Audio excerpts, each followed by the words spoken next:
I really want to understand Haitian cuisine so that I could order at restaurants with confidence. Also expand my repertoire of dishes, impress friends at dinner parties with something unfamiliar and delicious. I'm looking to earn my stripes with a jaunt through a natural starting place. A Haitian grocery store, Union Food Market. Nestled in a nondescript plaza, surrounding area hinting of sketchiness, you got massage parlors, one-night rot motels, and clandestine trap houses. This is far from your big box grocery store, more like a secret fishing spot. Your friend's gonna be like, where'd you get that shit? Chef Marc and owner Ken are tasked with transforming me into a journeyman on Haitian ingredients. No, the infamous dirt cookie, part of that Western world narrative designed to denigrate Haiti's poor. But if you eat it, it will not kill you. It's not recommended to eat outside. Right. But because it's clay, so most people really use it for facial treatment and so on. Believe it or not, it's actually a good tool actually for your skin. Okay. So I don't gotta spend $50 at Sephora. No. $5.99, $4.99. I can get a nice, get rid of my blackheads. So the funny thing about these cookies is, like, growing up in high school, I used to get into fights over these. Yeah, man. Because it was like a thing. The kids used to always say, "You Haitians, you guys eat dirt cookies," and if you say that about me or about Haiti, we gotta go. We gotta throw some fists. But coming 10 years later and seeing that is the real thing, it's the real full circle moment. Okay. And I gotta make some phone calls and apologize to some people about something that happened 10 years ago. Sorry for hitting you, Jamie. Yeah, sorry. The dirt cookies. This is Sour orange, my personal favorite. These are super important to Haitian culture and Haitian cuisine, actually. We're gonna be tasting the juice from this in a dish called Piklis. So the thing with this, he knows. So Piklis is a spicy cabbage condiment. Think of kimchi, but a Haitian version.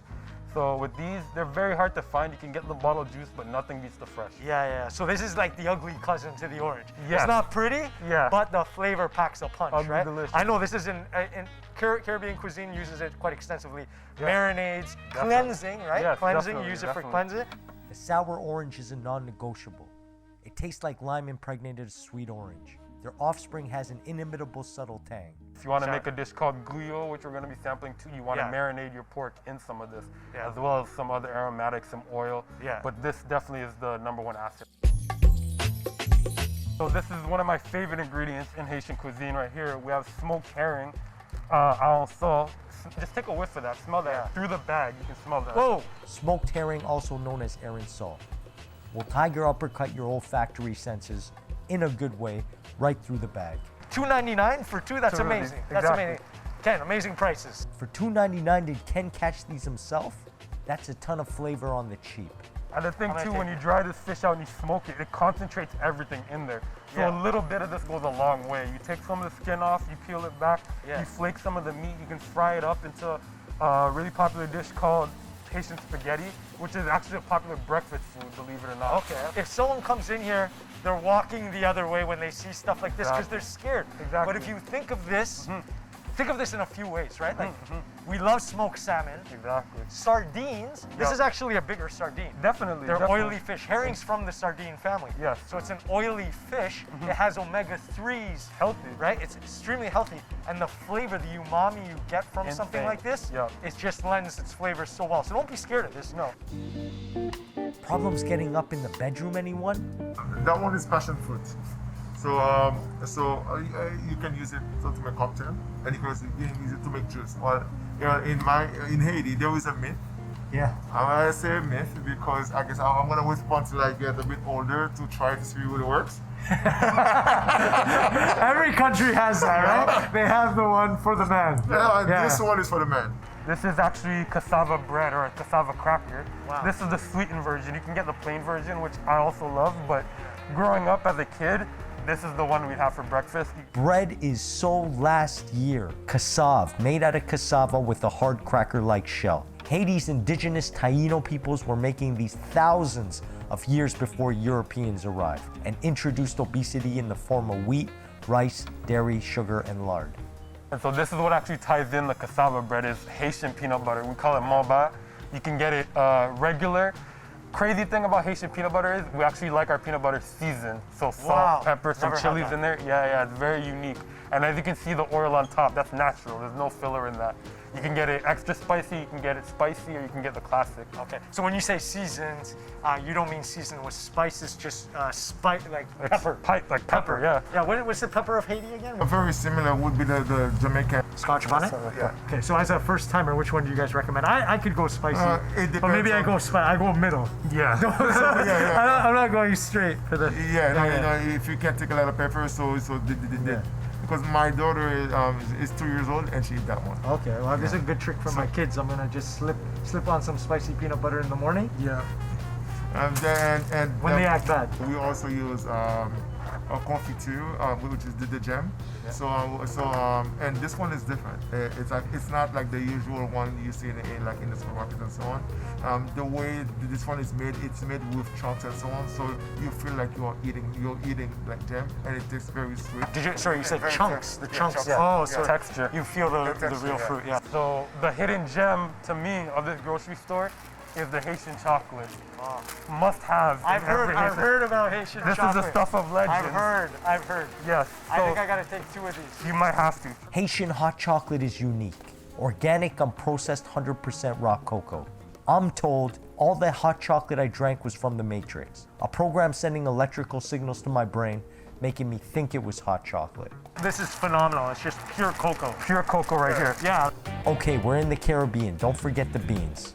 Sometimes on the side, sometimes the main. You have your black beans, red beans, lima beans, and kidney beans. Yeah, so in Haiti, we love beans. We love to cook with beans, the legume. It's our most popular. We definitely use these kidney beans a lot in riz collé, which is our version of rice and peas. And we also use it a lot to cook bulgur wheat. Bulgur wheat is a very big starch in Haiti.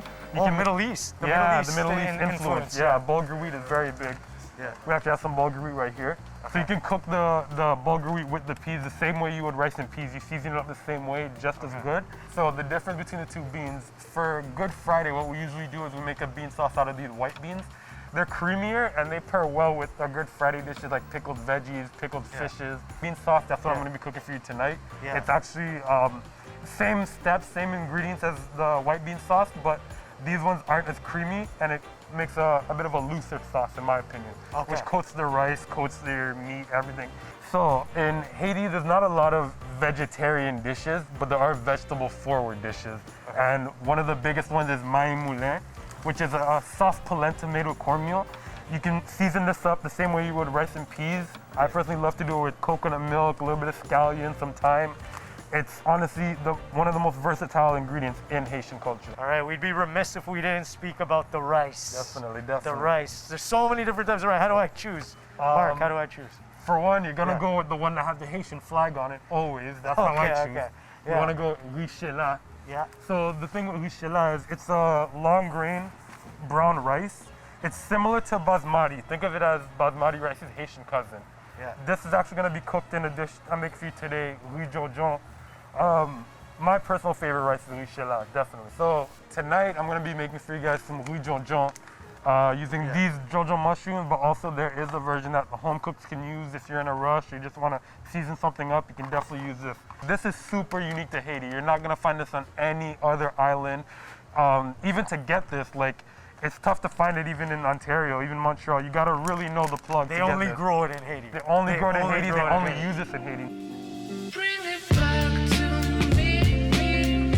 Okay, conclusion, worth a visit. Maybe not in your regular rotation because there's a limited amount of fresh produce, but definitely to hit up for those specialized things.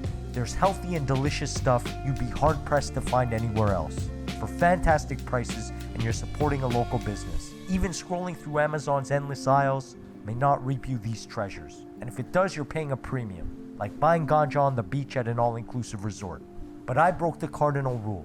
Never go grocery shopping hungry. With bags full of ingredients I overbought and more lightheaded than UFC fighter Anthony Rumble Johnson after cutting from 210 to 170 on weigh-in day, we're ready for level 2.